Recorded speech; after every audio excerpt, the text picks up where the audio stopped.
Pasina Retail has written to the KZN Education Department of its own decision to opt out of the 2.1 billion rand National School Nutrition Program tender.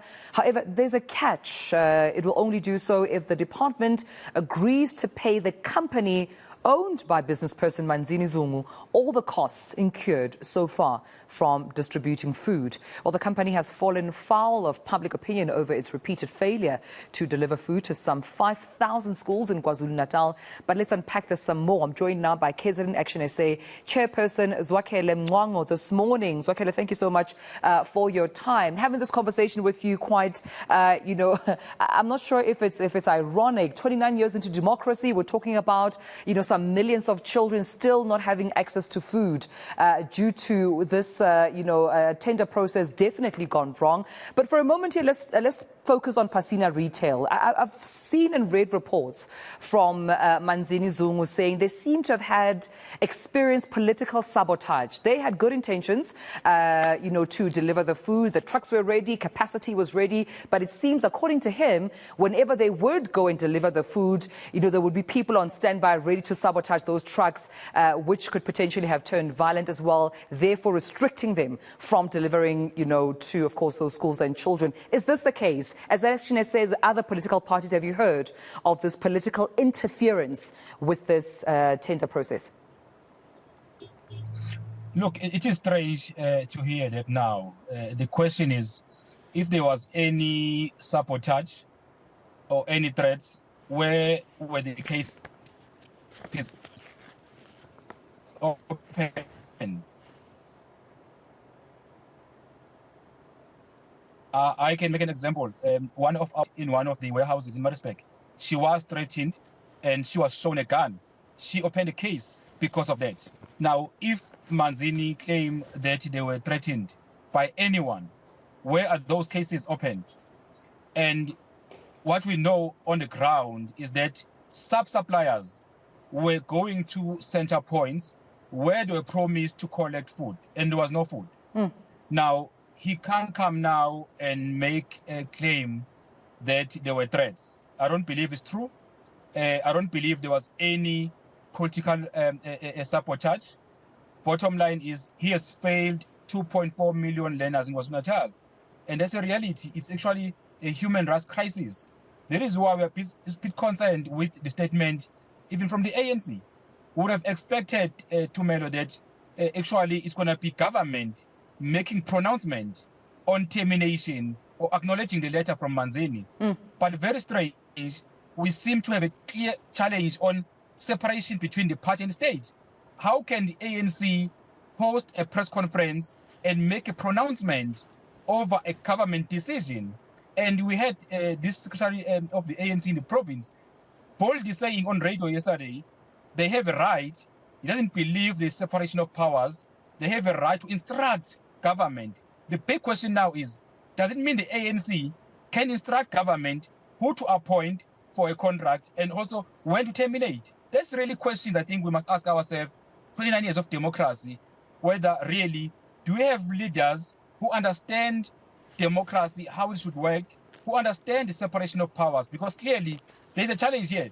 If you listen to the ANC secretary, nowhere Tumelo he talks about investigation. You can see they are just trying to shift this issue as if now termination is enough. We won't let it go, Tumelo. We believe there should still be an investigation, and a forensic investigation. We need to know the truth. First of all, how this company was appointed. There are big questions there. How then this agreement with SPAR came about, because SPAR have distanced themselves from this agreement. Clearly, there has been lies around how this company was appointed.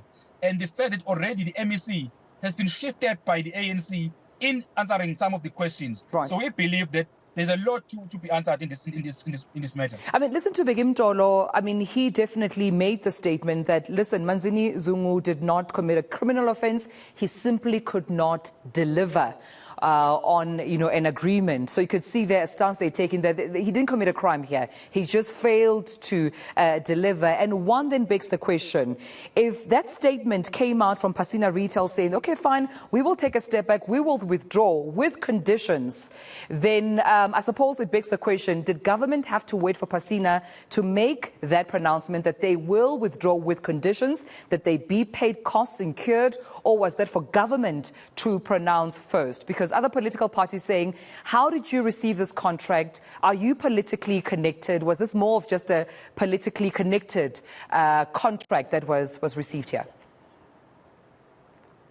Look, Dumelo, there are a lot of information that one is getting, unverified so. For example, there's allegation that there was a meeting at the ANC office with Manzini on a Sunday, not verified yet, but once keep getting such information, then you ask yourself, why is this provider will have to meet with the Democrat Party in their offices? So we still have to get exactly what is going on. This is why we're saying it's allegation, it must be investigated. But for him to even come and say he must be paid for cost incurred, now the big question is government going to be able to count and cost the wasted money on rotten food? Because some of the food was not able to be used by schools because it was rotten. Now, you can't just say you're going to come and claim cost. There's a lot to be done here. We believe before even you pay him a cent, there must be proper investigation. And on top of that, one must say there are a lot of things in terms of accountability. The department, the specs were saying he must have 32,000 square meters. That was not the case. Now, again, department must also take a blame because they failed to do oversight. He was supposed to have 52 sites across the province. It was never such a case. Who was supposed to oversight? There's an issue again around accountability.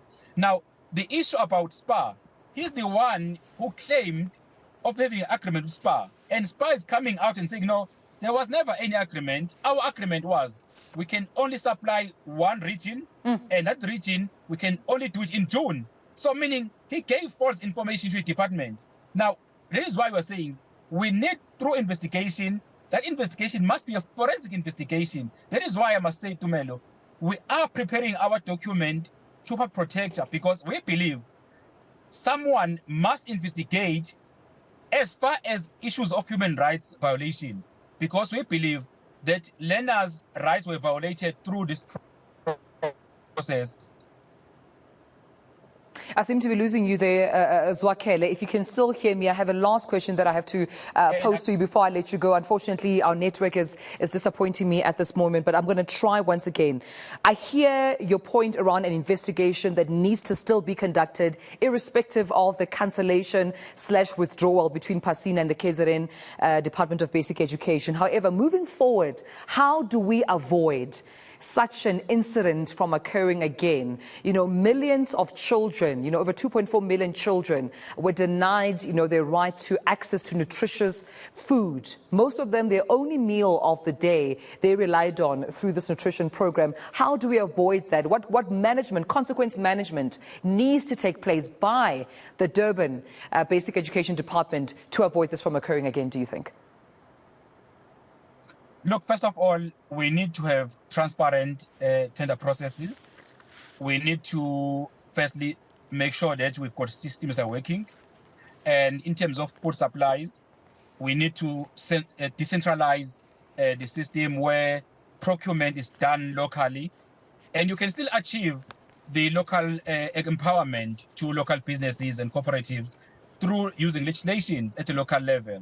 And I think it makes sense to procure food at a local level, then transporting it from Durban, for example, all the way to Mncwango, with a distance. That's how sometimes you get some of stuff being rotten. So I think it's easier to procure locally, decentralize these services. But also, I think some of the warehouses can be owned by government. Nothing wrong for government to really start, because you will never say there will be a stage where you won't have supply food. Because of poverty we have in our country, you can't say it's temporal. It's a permanent issue up until really we address the issue of poverty in our country, which I doubt we'll address in the next 30 years. So it tells you it makes sense for government to really start investing in ensuring that we build cooperatives, we build warehouses, where there's food at a local level, where really learners won't be starving just because of the contracts and greedy business people in the province. We'll leave it there, and I appreciate you speaking to me about this. 29 years into our democracy, having conversations around over 2.4 million children still starving because of a tender process gone wrong. KZN ActionSA chairperson Zwakele, thank you so much for joining me for this conversation this morning.